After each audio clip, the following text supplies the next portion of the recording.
Have you ever noticed this? The moment you start speaking, really speaking, someone cuts in like your sentence never existed. And what's worse, you don't even get mad right away. You just shrink. You smile. You let it slide. Then later, in the car or in the shower, you replay it and think, why didn't I finish my point? Here's the shocking part. Most people who talk over you aren't stronger. They're just faster. And speed, social speed, can steal your authority if you don't know how to slow the room down. In this video, I'll give you 6 smart phrases you can use to stop people from talking over you, without raising your voice, without acting rude, and without turning into someone you don't respect. And stay until the end, because phrase number 5 is the one that changes everything. It's the line that quietly exposes disrespect without you needing to argue at all. If you're watching this, you're probably not trying to win conversations. You're trying to stop losing your presence. Because being talked over isn't just annoying, it's exhausting. It can happen at work in a meeting. It can happen at home during a tough conversation. It can happen in friend groups where you feel like you're always the one making space, but nobody makes space for you. And the modern world makes it worse. We're living in a culture trained by scrolling, short attention spans, constant interruptions, people half listening while waiting to speak. That social environment rewards interruption like it's confidence. This is where Stoic wisdom becomes surprisingly practical. Stoicism isn't about being quiet because you're weak. It's about being calm because you're strong. The Stoics believed something simple. Your power is in your response, not in your volume, not in your anger, not in your need to prove anything. So today, we're going to do this in a clean structure.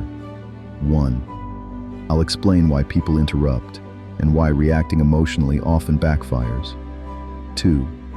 I'll give you 6 phrases, each with a real-life example and exactly how to deliver it. 3. I'll show you how to handle repeat offenders and aggressive interrupters without losing your composure. 4. Then we'll wrap with a quick recap you can remember when you're under pressure. Let's get into it. Before we get to the phrases, I want to reframe something. When someone cuts you off, it feels like they stole your words, but what they're actually testing is your tempo. Conversation has momentum, like a moving train. When you let someone interrupt you and you immediately rush to fight your way back in, you're telling the room, my authority depends on your permission. Stoicism teaches the opposite. You don't beg for space, you create space. And you do it using 3 tools. Stillness, you're not panicking. Clarity, you're not rambling. Boundaries, you're not negotiating basic respect. These 6 phrases are built around those tools. One more thing, your tone matters more than your words. If you say the perfect line with nervous energy, people will still run you over. So as we go, remember the delivery rule. Speak slower than you feel like you should. Keep your face neutral. Hold eye contact 1 extra second, and let silence do some of the work. All right. Phrase 1. Hold on, let me finish this thought. This is the cleanest, most polite interruption stopper. It's direct, but not aggressive. Picture a meeting. You're finally making a point, not a long point, just a clear point. And halfway through, a coworker jumps in with, yeah, but what we should do is, and you feel that old reflex. Let them go. Don't make it awkward. But later you're frustrated because your idea gets credited to someone else. Or worse, the meeting moves on like you didn't speak. You calmly say, hold on, let me finish this thought. Then you keep speaking. You do not re-ask permission. You finish. Delivery tip. Don't smile when you say it. A smile can accidentally signal, I'm not serious. Just steady tone. Then continue.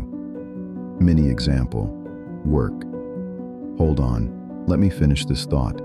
If we rush the launch, we'll pay for it in support tickets. We need 1 more week for QA. You didn't attack them. You didn't apologize. You just claimed your space. Phrase 2. 1 second.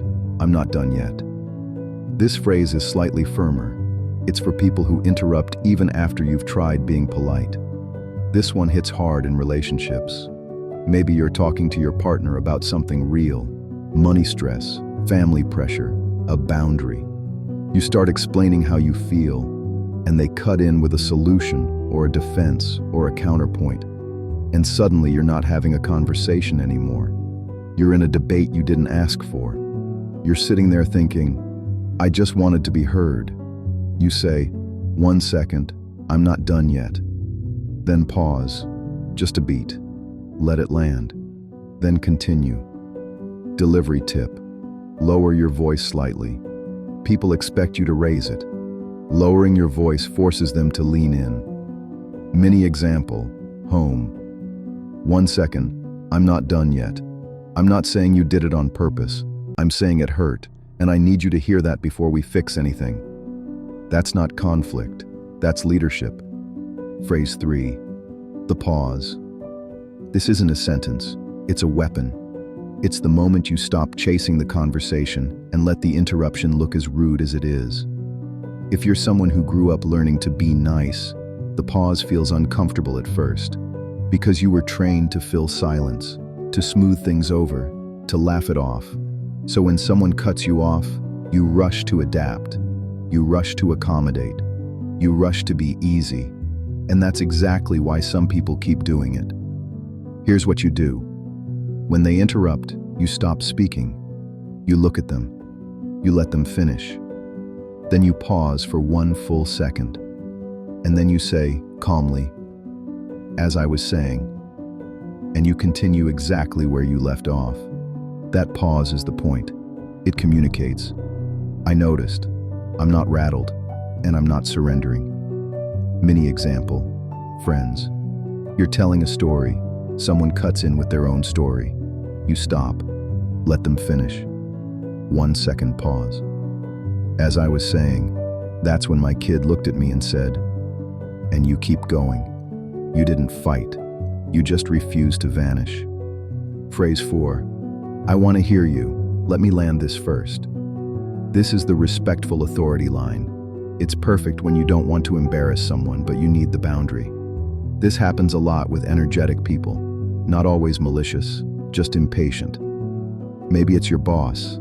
Maybe it's your friend who gets excited. They interrupt because they're already 10 steps ahead in their head. If you confront them harshly, you risk turning the moment into drama. If you stay silent, you train them to keep doing it. You say, I want to hear you. Let me land this first. That phrase does 2 things at once. It shows you're not dismissing them. It makes it clear the floor is yours right now. Delivery tip. After you say it, keep speaking immediately. Don't leave a gap for them to jump back in. Mini example. Work. I want to hear you. Let me land this first. The risk isn't the idea. The risk is the timeline. You stay calm. You stay human. But you don't give up your place. Phrase 5. The game changer. I'm going to pause you there. I wasn't finished. This is the strongest clean line in the entire set. It signals control. Not anger, control. It also creates a psychological effect.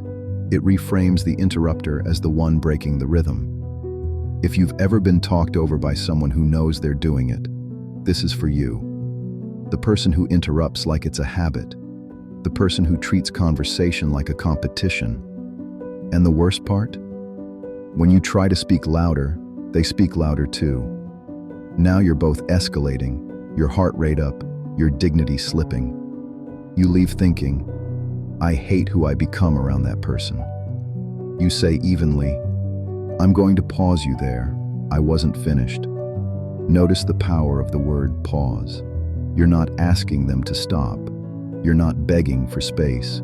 You're treating the interruption like a technical error you're calmly correcting. Delivery tip. Keep it flat, not sarcastic, not smiling, not emotional. Then continue your sentence immediately. Mini example. Meeting. I'm going to pause you there. I wasn't finished. If we change the scope now, we'll miss the deadline. Then you stop talking. Let silence hang for half a second. That silence is the period at the end of your sentence. Most rooms will follow your lead. This is why phrase number 5 is so effective. It makes calm feel like authority. Phrase 6, let's reset, one person at a time. This is for group settings where interruptions are constant, family dinners, team calls, friend groups. It shifts from personal boundary to group standard. You ever sit at a dinner table and feel invisible? Everyone's talking, interrupting, competing for air, and you're sitting there thinking, why do I even try? Or on a Zoom call where 3 people talk at once and the loudest person always wins. And if you're not naturally aggressive, you feel punished for being thoughtful. You say, let's reset, one person at a time, or one at a time, otherwise we're going to miss the point. Delivery tip. Say it like you're managing the room, not scolding children. Calm, confident, slightly slower. Mini example, family. Let's reset, one person at a time. I want to actually understand what we're deciding here. This works because most people are secretly tired of chaos. You become the person who brings order without acting superior. What if they keep doing it? Now let's talk about the real problem, repeat offenders. Because sometimes people don't interrupt once, they interrupt as a personality trait. Here's the Stoic approach. You don't punish, you don't explode, you train.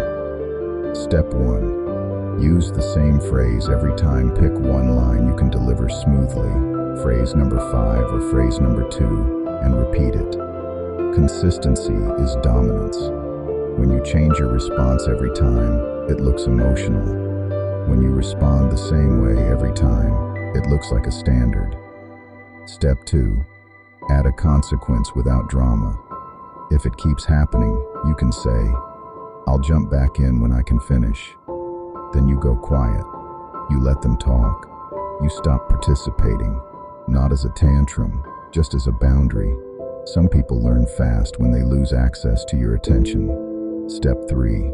If it's aggressive, go even calmer. If someone tries to bully the room, cutting you off loudly, talking over you, your instinct might be to fight, but the most powerful move is to slow down and shorten your words. Try. I'm speaking. That's it. 2 words. Then continue. No explanation. No apology. Short sentences carry authority when your tone is steady. Let's lock it in. 1. Hold on. Let me finish this thought. Polite plus clean. 2. 1 second. I'm not done yet. Firmer. Still calm. 3. The pause arrow pause. Eye contact. As I was saying, stillness equals power. 4. I want to hear you. Let me land this first. Respect plus boundary. 5. I'm going to pause you there. I wasn't finished. The game changer. 6. Let's reset, one person at a time. Sets a group standard. If you remember nothing else, remember this. Slow down. Finish your point. Don't trade your dignity for airtime. Earlier, I said most people who talk over you aren't stronger. They're just faster. And you don't beat speed by becoming louder. You beat speed by becoming steadier. Because when you stop chasing the conversation, when you stop trying to earn permission to speak, something shifts. People feel it. Not because you got aggressive, but because you got solid.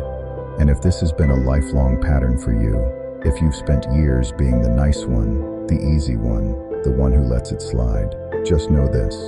You don't need a new personality. You need a new standard. You're not asking for attention. You're practicing self-respect in real time. If you want more practical Stoic tools like this, simple, usable, not preachy, subscribe to the channel. New videos every week focused on calm strength, real-life boundaries, and mental discipline you can actually apply. And I want to ask you something. Which phrase do you need most right now? Number 2, number 5, or the pause? Drop it in the comments. And if you've got a situation, work, family, relationship, tell me what happened. I read the comments, and I may turn your scenario into a future video. See you in the next one.